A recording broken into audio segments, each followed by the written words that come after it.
Kalemi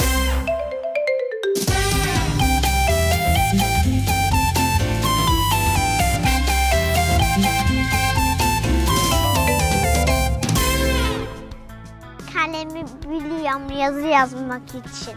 Kalem yazmak içindir. Onu boyuyoruz kağıtla. Boyama yaparız. Kalemle yazı yazarız. Ödev yaparız. Kalemlerin uçları gidince hemen bozulur. Annemiz bize yeni bir kalem alır. Kalem, yazı yazmak, resim yapmak gibi işlerde kullanılan araçlardır. İnce çubuk şeklindedir ve elimizin parmaklarıyla tutup kullanırız.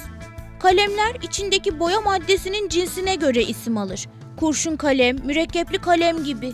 Bazı kalemlerle yazı yazmak güzeldir. Bazıları ise resim yapmak, boyamak içindir.